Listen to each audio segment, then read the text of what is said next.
Welcome, folks. Good morning, good evening, good afternoon from wherever you are joining us from. So we're back with Victor today, and we have a very interesting topic to discuss with Victor. But before we know, you already know by now, how many thousands and thousands of interviews that Victor has done. But keeping in line with the topic that we're going to discuss today, let's ask Victor a very specific question. Victor, first of all, a very warm welcome to you in today's podcast series.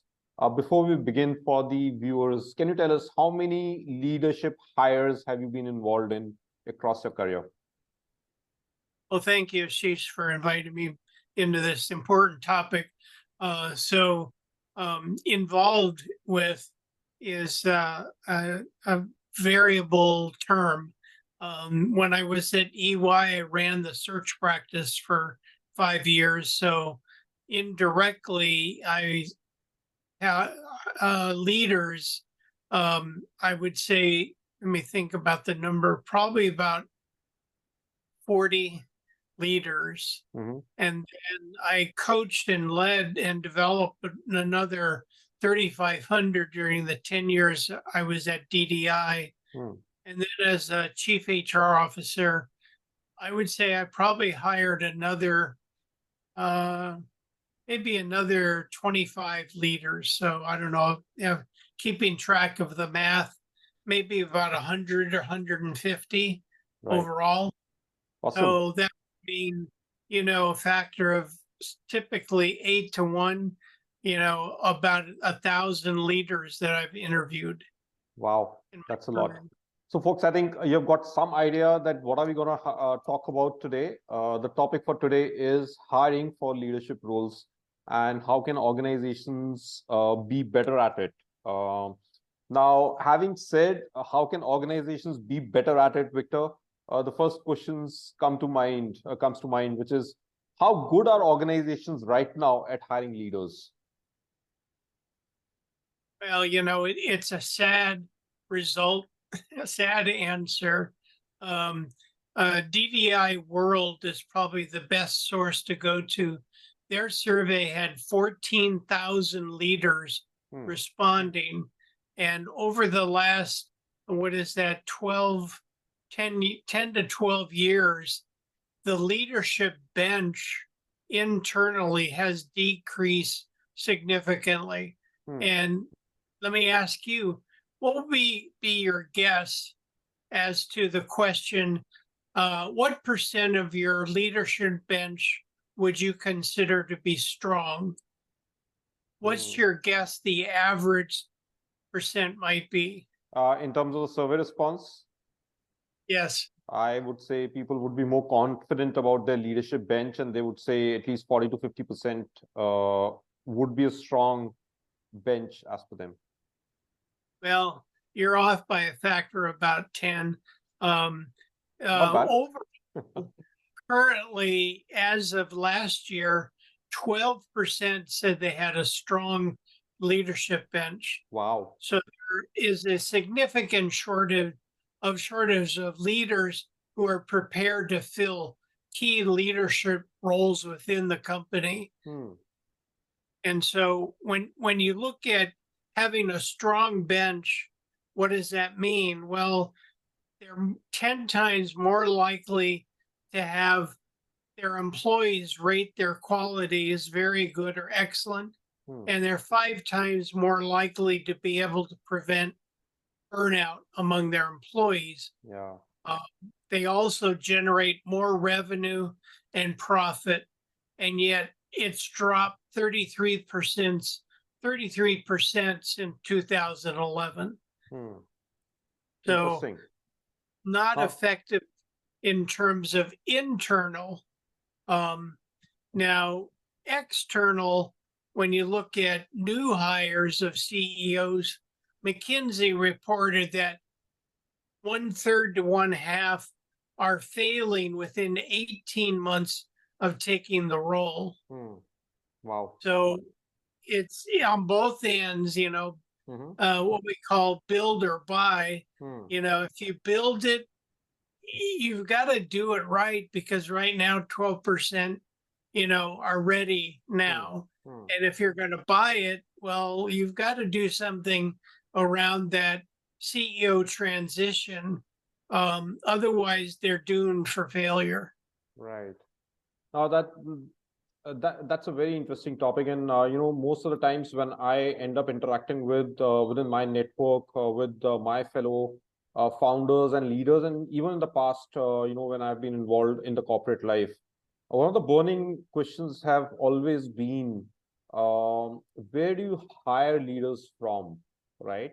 And typically, there are two traditional sources where people go to, right? The first traditional source is definitely your immediate competitors. So people who are in the same industry and trying to sell to the same customers with a problem statement which is pretty similar to what you're doing.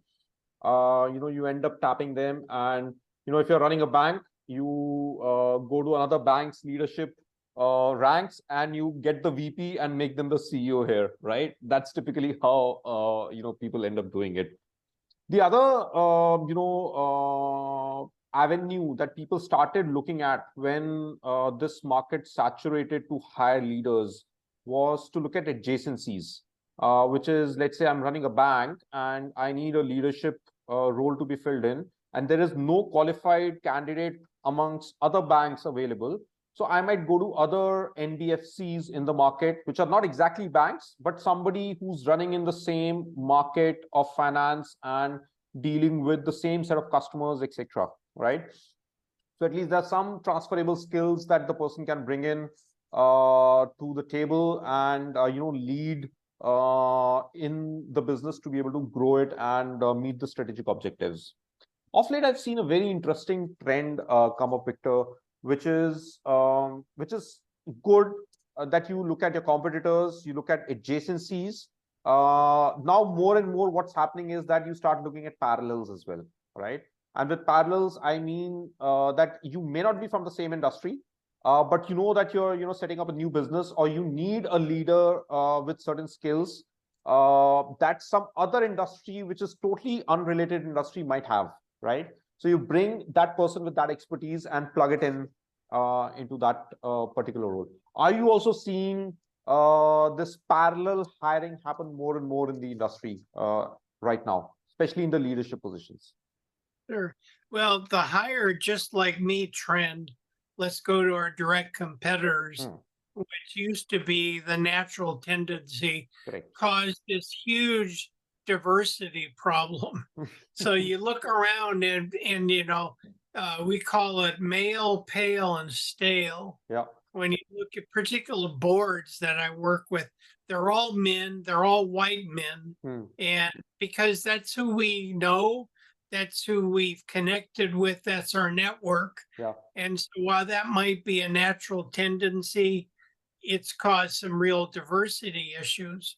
So, your concept of going to adjacencies is critical to look for innovators, people who are inclusive leaders, men, women, whatever color, outside your norm, who meet the qualifications.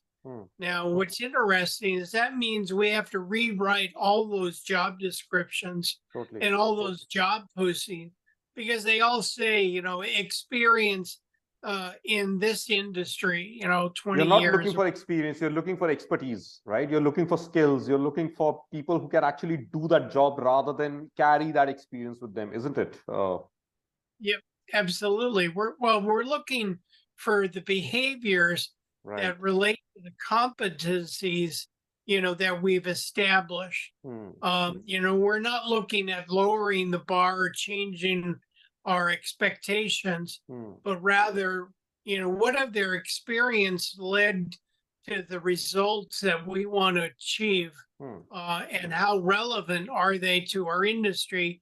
They don't have to be spot on, but they've got to be relevant or applicable. And I think in the past, we've focused on too spot on, if you will, identical industries, and it's got us in this diversity mess. Right.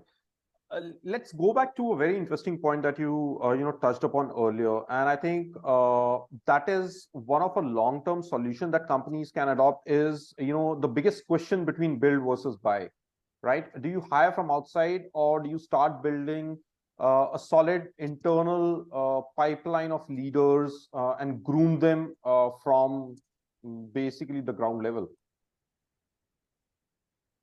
Well, we spend, I forget the number, about $6 billion on training, and it's not been very effective. So if we're going to build, we have to build right. And we Yep. seem to, in the past, been building on a very weak foundation. Correct. And which has led to the data that I reported on DDI that our bench is getting worse over time. So we need to perhaps utilize more effective and objective assessments of leadership talent, and then commit to the development so that we identify everyone on that bench. Are they ready now, or are they ready soon? Which means with a little bit more experience, or a little more of this or that based on the assessment. Right. And, are they not ready, which means they're further down in the pipeline. Yeah. So we have to commit to doing that and doing it right. So, like you rightly said, companies are investing a lot of dollars in trying to build this pipeline internally, but still something is amiss because it's still not happening at the pace at which the companies would like it to be, right? So definitely there is something amiss in terms of the offerings or the solutions or the methods that exist today to train people and train leaders primarily, right? Now, we'll not go into that. I think that's a topic for another day, and we'll peel Risely as we speak about that topic as well. But coming back to our main topic today, right? I think there have been enough experiences and enough case studies out there already, and we don't need to take names, right? Where companies have brought in CEOs or senior leaders from outside, they're parachuted in to the companies, trying to solve a strategic problem, but it backfires beautifully, right? Spectacularly, to the extent that companies go bankrupt after that, right? Some of them don't, and they're able to survive because they are able to take the right action in the meantime of letting the CEO or the leader go and bringing somebody else, right? How many times have you seen that in your career, Victor? Yeah, all too many times. And I think part of the problems, we can look at specific case studies and they're all different, but oftentimes, say someone comes from an oil company and they've been very successful, and you bring them into a technology company because you felt that they had the right skills. And what they want to do is turn that technology company into the oil company where they came from. Yep. That they're very have blinders on as to what the company really needs. They don't need to be looking like their last employer, but honestly, that's what they're comfortable with. Yep. So I think it goes back to a good job definition, good competency definition, and an action plan that often, if it's at the CEO level, it's the board has agreed this is our focus. And if not the board, then it's a team of experts, HR and line people that get together and do the assessments and the interviewing, behavioral interviewing, of course, as we've been talking about. Right. And a lot of times, these aspects also, these misalignments also happen because of cultural misalignments, right? The individual might be coming from culture A, which might not be the culture of the company that they're coming into, right? So that expectation of them to change the entire organization's culture drastically on a pivot completely fails miserably, right? Because there's a lot of inertia, there's a lot of resistance. There's a lot of set practices within the organization that are very difficult to change overnight. Yeah, absolutely. That they bring culture A to the new company, culture B. They want to turn B into A. Yep. The other thing that I'm very passionate about, in addition to building leadership bench, is executive transition. So, how are you onboarding your executives, and what is that process so that they don't turn culture B into culture A? Yeah. And again, that's another topic for another day, but not to forget, in terms of what you're doing, new leader assimilation is what we call it. Correct. Correct. It's about a 6-month process. True. To assimilate them in a way that keeps them from turning B into A, as our example says. Right.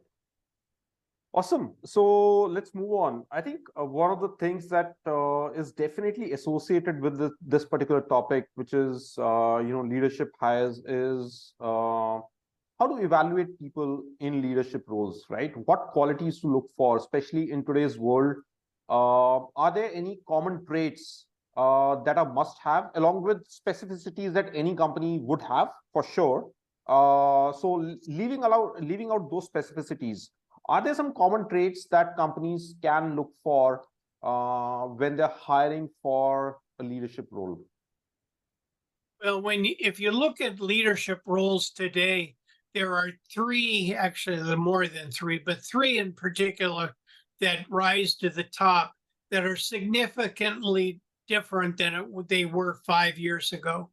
And one is at the top of the list: adaptability and resilience.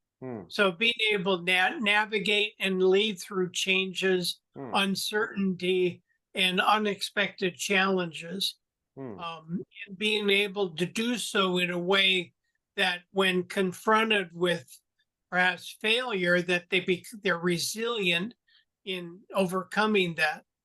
So that's probably number one. And number two, I can't say enough about emotional intelligence and cultural sensitivity. Correct. They've got to be able to recognize, understand, and manage their own emotions. True. Before managing others, but they also have to be sensitive to the culture of others and their needs. So it's this concept of inclusivity. Yep.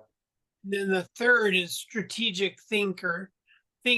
So successful leaders have to be able to think critically, make decisions that align with the organization's goal and visions. And this is a capacity to analyze complex situations, set objectives, and then execute. So those three are really at the very top that have changed the most in the last 5 years.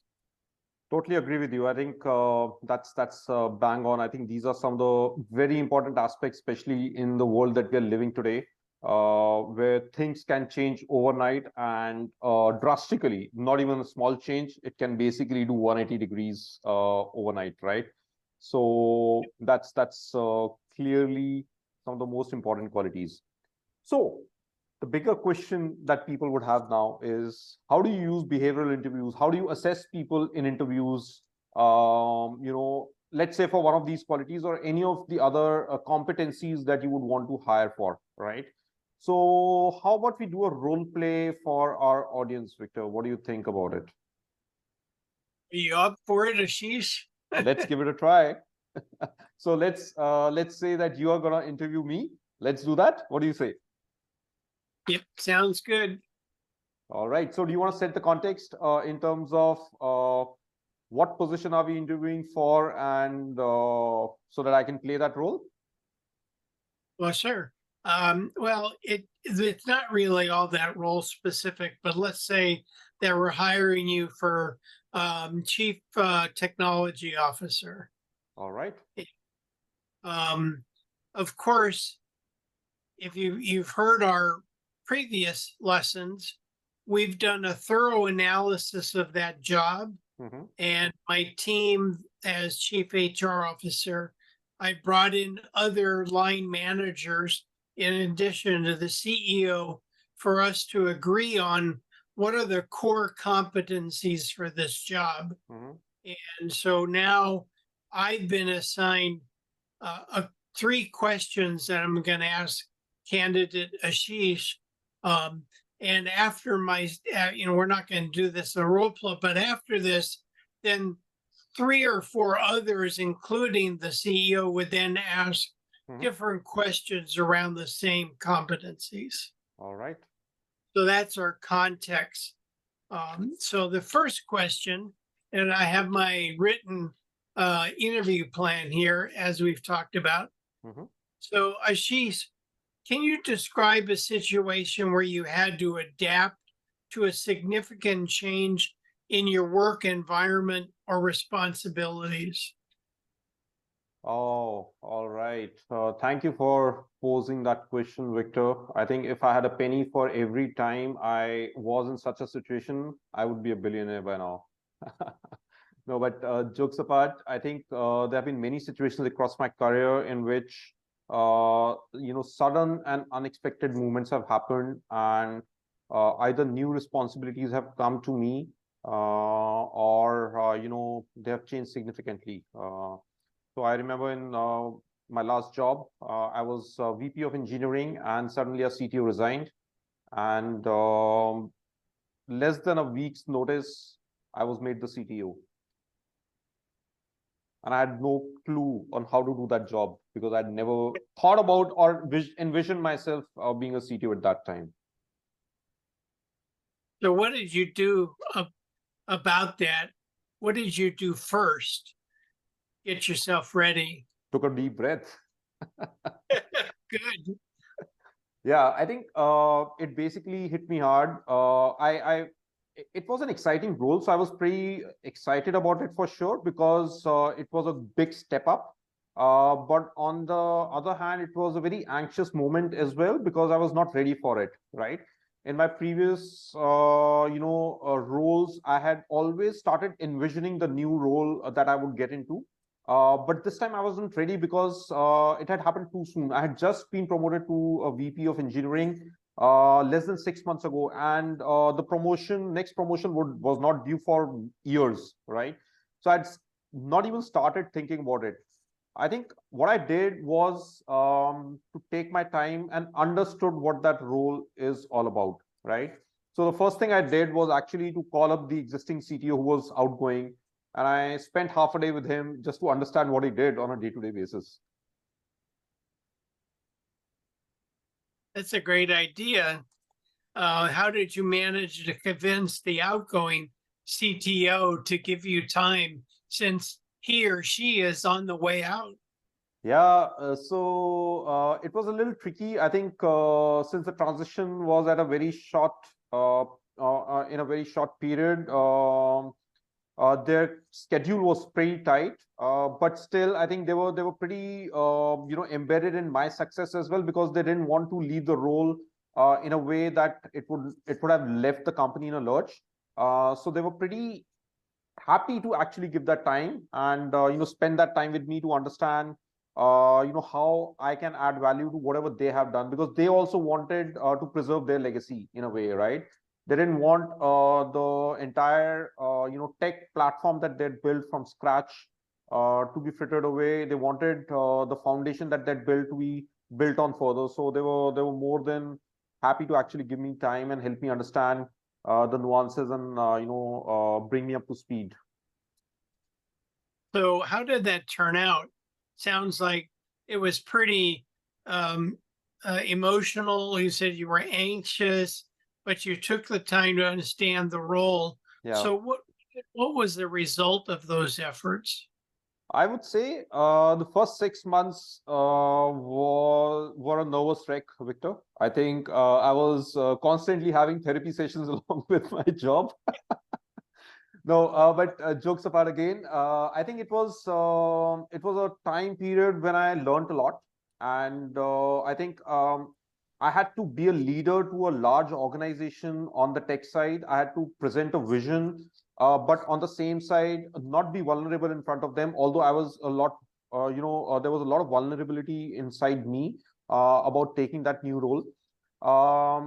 You can understand, right? A 4-hour session with an outgoing CTO can't prepare you for this kind of a role. So I had to jump in head first and do a lot of things on my own. I think my days were 20 hours a day for at least 3 consecutive months, where I sat in many different meetings to understand what's happening, not only on the tech side but also on the business side, because there was a lot of coordination to be done with other departments. There was a lot of collaboration with the product. There was a lot of collaboration with sales, marketing, the business side, to understand what their objectives are and how we, fulfilling them from the tech perspective.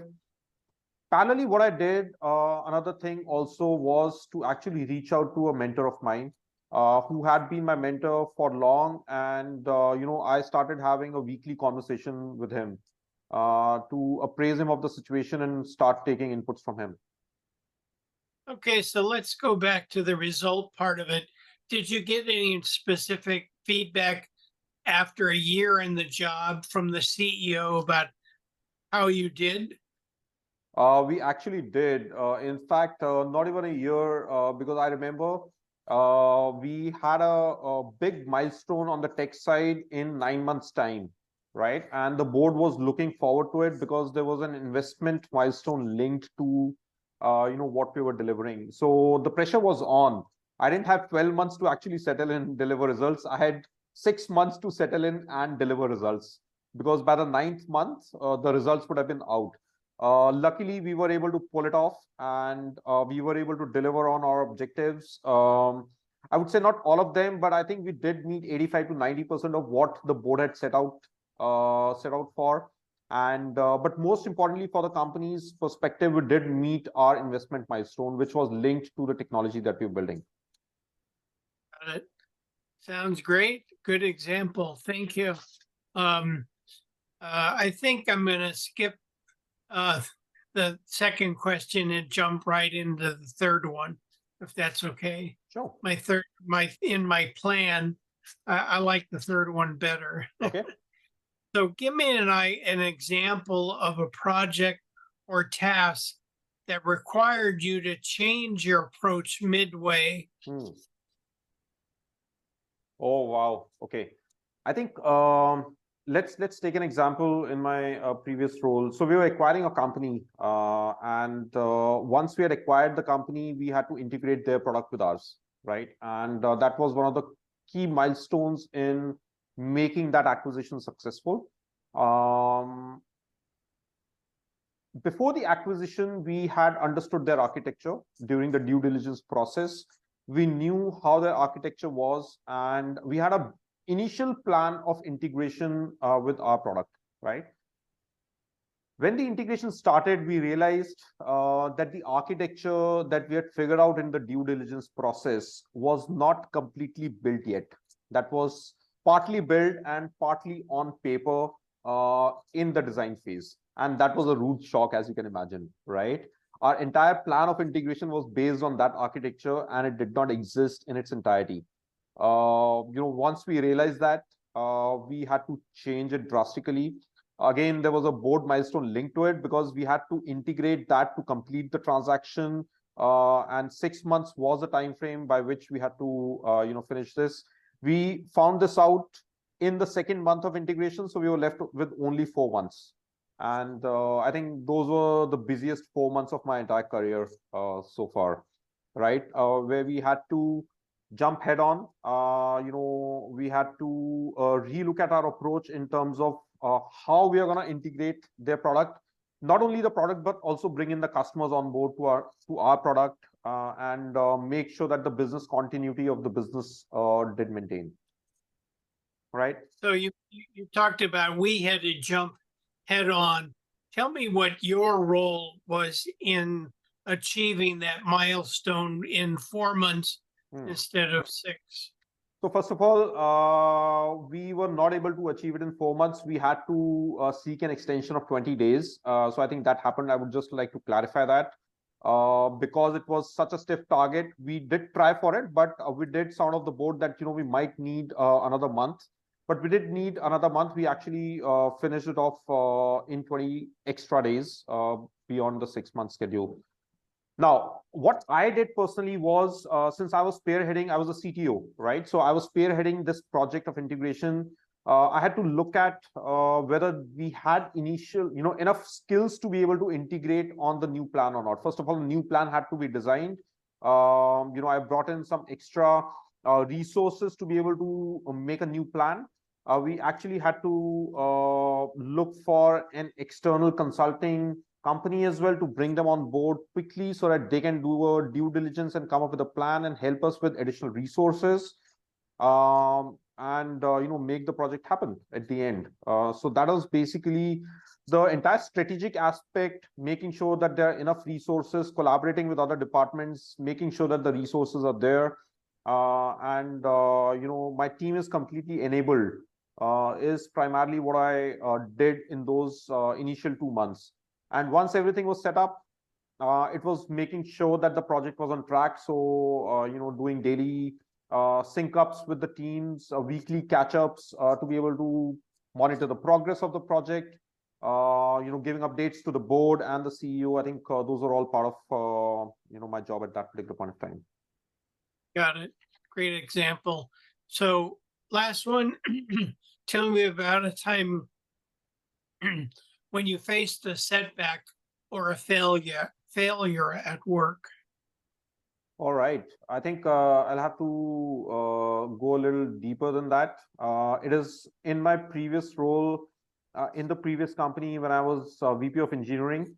And we had a similar project, actually, Victor, where we were integrating a new product, an acquired product into our product. Although over there, the architecture wasn't an issue. We did face cultural integration challenges where the teams were not able to gel properly. And we had, roughly 3 to 4 months to be able to integrate, the two products to bring on one single platform. We missed that deadline big time because of the clashes, because of the conflicts that happened. We didn't think about cultural integration as we were doing technical integration. And that basically led to us missing that deadline by 3 months, which was double the time that it should have taken, or the time that we had actually to deliver that integration. So what did you learn from that experience? Cultural integration is bigger than technical integration.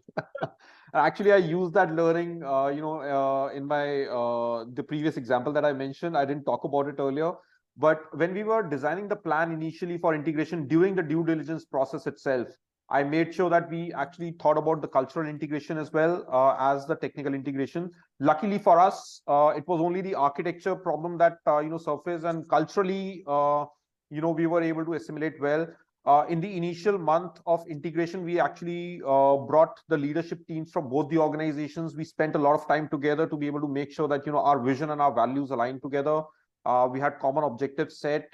We had everyone's success metrics aligned to that integration project, so that they are also invested and embedded into the success of that integration. So those are all the learnings that I had from my previous failure that I just mentioned.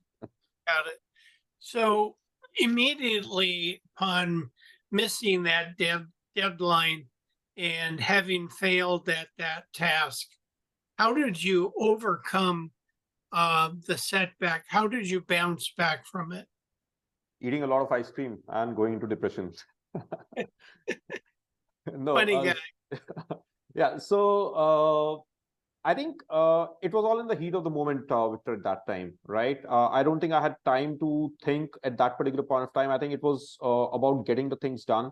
But once the fog settled, I think there was some deep reflection that happened. And I had a very candid conversation with my CTO at that particular point of time. And we tried to figure out why things failed. And when we understood, I realized that it was not only my failure but an organizational failure at that particular point of time, because as an organization we had failed to look at the cultural aspects of integration, and that was a big miss on our part. Being a senior leader, I took my responsibility as well, because I should have, seen that flag, come up earlier than, what happened primarily. Yeah, but it was basically, hard journey of self-reflection, as a self, as an individual, and as a team, right? Which basically helped us to understand what went wrong and how we could do things better the next time. I think that's a great plan. Ice cream and therapy, good combination. Yeah. Well, very good, Ashish. I appreciate the time and great information you shared with me. As we've told you before, our process is for the groups to get together, compare candidates, and hopefully we'll make a decision by the middle of next week. So I'll be back in touch. That sounds good. It was a great conversation with you, Victor, and look forward to having more engaging conversations with other leaders as well. Thank you for your time today. Thank you. All right, so we'll sort of break the role play. Yep. And hopefully everyone who's listening and watching saw what a great candidate Ashish was for the job. So let me ask you, Ashish, what did you think about this? I think it was a very engaging conversation. I think you were listening very intently and catching a lot of signals in terms of what I was saying, and asking a lot of intriguing follow-up questions that made me think and share more information to you as an interviewer. I think that helped me present my story in a proper manner and show different facets of me as a candidate, as an individual, right? My funny side, my my achievements, my skills, my failures, in a way, the well-rounded skill set that I've developed over the past years. Good. Well, those are certainly things that I had hoped to accomplish, to be engaging, to listen, try to have good eye contact. The challenge with note taking, which is critical for decision making, is to do it in a way that you're still engaging and have eye contact. And the way I interview is there are several areas that I could have followed up even further, which would have made it another question to another or competency. Like very early on, he said he was very anxious. I could have come back and talked to this candidate about that. He also said working 20 hours a day. I almost wanted to challenge that. Oh, come on. Yep. You're being honest with me. Yep. But, I was able to use the STAR technique that we've talked about before. So it's taking a situation or a task specifically, and then getting into, okay, what did you do? Because oftentimes you might have heard we did this. Well, so follow up, what did you specifically do? And then what were the results? And so I think I did think we followed that pretty well. I think you followed that pretty well in keeping me honest in terms of, hey, tell me about what you did personally and what results did you achieve, right? So I think that was spot on. Good. And there were times where you didn't quite dig deep enough for me around the results. And so I came back around and asked more about it. The other thing that hopefully people see is empathy, and understanding. Well, that sounds like a really big challenge. I can understand it. So keeping the candidate experience positive, and as Ashish, the candidate, said, engaging. So that's our role play. Awesome. Thank you for that debrief, Victor. It was a wonderful experience getting interviewed by you. And I'm happy I did well. Yeah. Good. And that was just one competency, one interview. Yeah. So Imagine, I mean, it's basically a plethora of conversations that you can have with potential candidates and get to know them in a more deeper manner, right? Where you are able to explore and understand their personality and their skill set in a much better manner. Absolutely. Right? The conversations don't remain at a surface level, they go deeper. You're absolutely able to peel the onion and go and understand who they are as individuals and as professionals. That's a plan. And of course, everyone who's interviewing these candidates have all been through training. Yep. So they know how to use the STAR technique to their advantage. Right. So, folks, this is what behavioral interviewing is. I hope you got a good sense of, as an example, and also how you can adapt or adopt behavioral interviewing for hiring for leadership roles. And if you would like to know more or learn more about the STAR technique, we have this very engaging masterclass delivered by Victor himself on behavioral interviewing, where he's gonna be, shedding his years and years of experience of defining jobs, defining competencies, defining frameworks, defining interview guides, and finally taking those interviews, right? So if you want to be better at behavioral interviewing, check that out for sure. Victor, do you want to add something to that for our audience? No, except for the fact that we've got lots of great bonuses for people who participate in the program, including structured interview guides customized to your company. As one in particular, it's about That's going to be very powerful. That's going to be very powerful.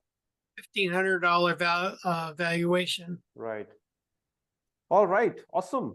It's been a great chat with you, Victor, today. And thank you so much for your time and joining in. Thank you, folks, for joining in as well. Wish you all the best and see you next time. Victor, thank you again and have a great day ahead. Yeah, thank you for having me. And Ashish, the candidate, great job. I'm hired. Right. Well, not yet. I got to talk to my colleagues, but very close. For sure. Thanks. All Take right. care. Take care, Victor. Bye-bye.